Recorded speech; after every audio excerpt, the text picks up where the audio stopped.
Kıymetli dostlar merhaba. Bugün yanımda bir İngiliz arkadaşım var. Onunla daha önce konuştuk biraz. Çok ilginç şeyler söyledi bana. Sizin de onları duymanızı istedim. O yüzden böyle bir program yapmaya karar verdim. Biliyorsunuz bu hafta Hazreti Mevlana'nın ve ailesinin Konya'ya gelme haftası. Çeşitli etkinlikler yapılıyor bu konuda. Ben de bu konuda bir konuşma yapmak istedim. Daha doğrusu arkadaşımın görüşlerini size aktarmak istiyorum. Arkadaşım ismi Asya, Londra'da yaşıyor. İngiliz kendisi. Daha doğrusu şöyle, annesi İtalyan, babası Cezayirli, babası Müslüman, annesi Hristiyanmış, sonra annesi Müslüman olmuş falan. Böyle hem Hristiyanların arasında yaşıyor hem de Hristiyanlığı biliyor. Aynı zamanda Müslüman ve bizim düşüncelerimize yakın. Yani dolayısıyla dışarıdan Rumi'ye yani Mevlana'ya nasıl bakıldığını iyi bilen, tabanlarını, temellerini anlayabilen birisi olduğunu düşünüyorum. O yüzden sizinle paylaşmak istedim. Şimdi yıllardan beri anlayamadığım benim bir şey var. Hazreti Mevlana'yı biz eserlerini okuyoruz. Hayatını az çok biliyoruz, araştırıyoruz. Böyle yabancıları çok böyle cezbedecek bir şey ben şahsen göremiyorum. Yani insanlar akın akın İngiltere'den, Amerika'dan, Avustralya'dan hatta kalkıp işte özellikle Aralık ayında Konya'ya geliyorlar ve Mevlana aşkıyla işte ölüp bittiklerini söylüyorlar falan. Bu insanları etkileyen şey ne? Yani biz niye bu kadar etkilenmiyoruz da onlar böyle etkileniyorlar falan. Ben bunu araştırıp duruyordum. Bunu öğrenmek istiyordum. Asya'ya bunu sordum ve çok ilginç şeyler söyledi bana. Sizin de dinlemenizi istiyorum. Şimdi Asya İngilizce konuşacak, Türkçe bilmiyor. Daha sonra ben söylediklerinin tercümesini altına altyazı olarak yazacağım. Siz de okursunuz inşallah. Hi Asya. Thank you for having me. What do you think between Rumi and humanism?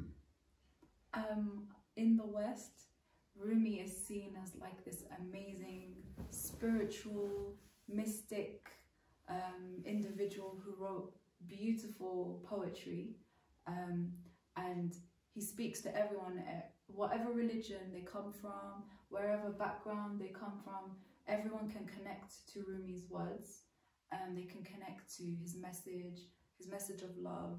So his humanism is holistic, it's for everybody. And you know, he's respected everywhere, but there is a problem with the way that people who aren't Muslim look at his work and look at Rumi as the Muslim man. Generally, when you look at translations of Rumi and you look at the character of Rumi in the West, he's seen as just a mystic, just someone spiritual. He's not seen as a Muslim man. He's not seen as someone who had a huge amount of knowledge from the Qur'an, who used stories and messages from the religion of Islam. In the translations, they take away all his references to Islamic words. They take away references from stories in the Qur'an.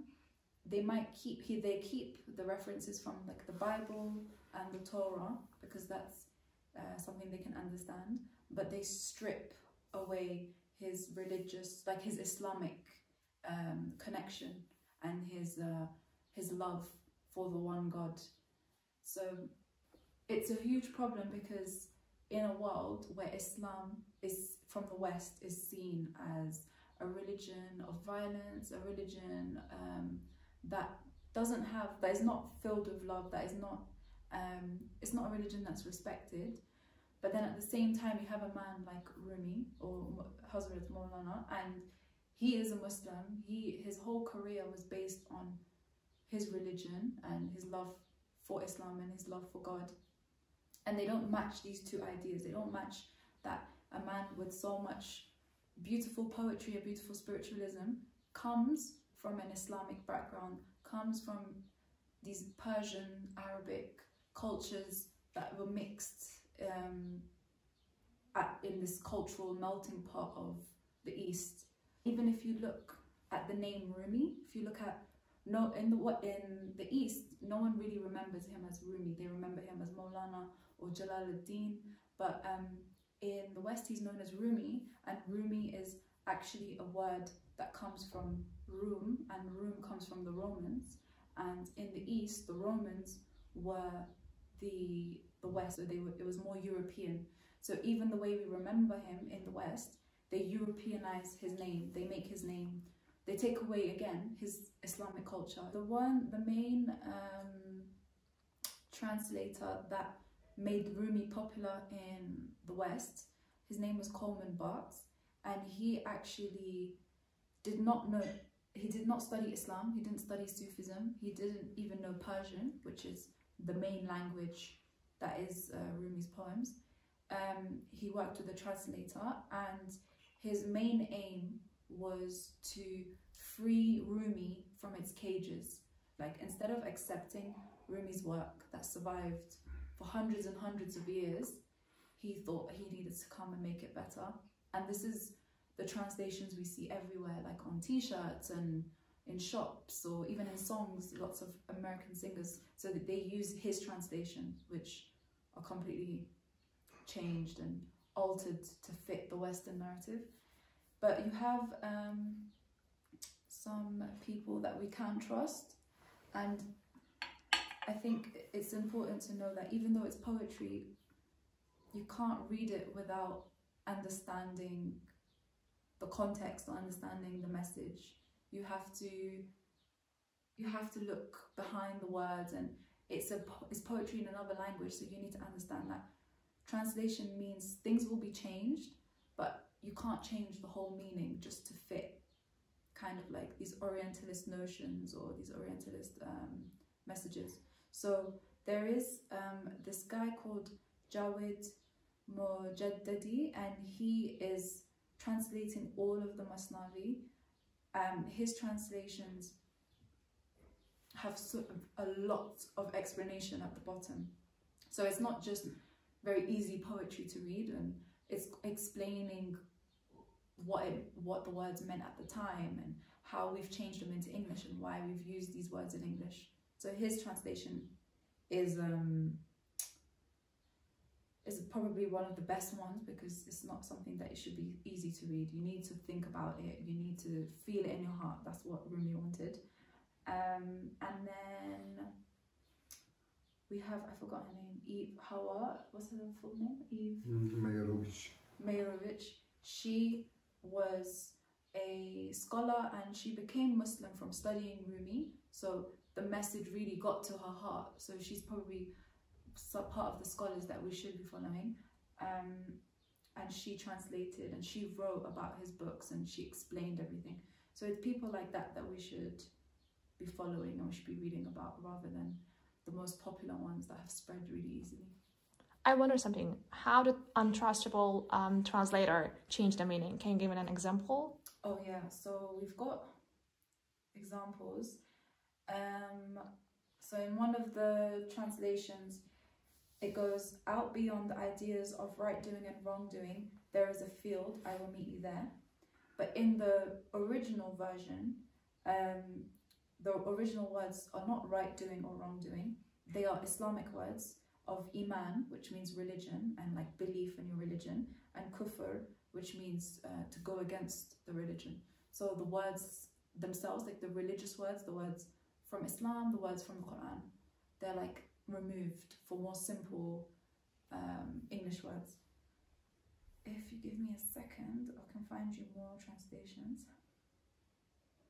So one of them is, this is the Coleman Barks, so one of the most famous translations that's distorted, that's been ruined. He writes, "Let the beauty we love be what we do. There are 100 of ways to kneel and kiss the ground. And then a more accurate translation is, there are 100 kinds of prayer, bowing and prostrating, for those whose prayer niche is the beauty of the beloved. So the difference between that is, the first one is talking about kissing the ground and just kneeling, whereas the original one is talking about salah, is talking about namaz, is talking about praying in the prayer niche, which is at the front of the mosque, and is talking about praying for the beloved, which is Muhammad sallallahu alaihi wasallam, and also Allah, like referring back to La ilaha illallah Muhammad Rasulullah. So like you can see the difference between the translations. Should I do another one, or is, yeah?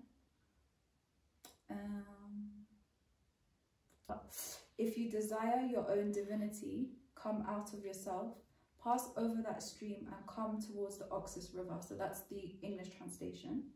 And then in a more accurate translation would be, so, if you are searching for your real self, emerge from yourself, pass on from the stream and come next to the great river.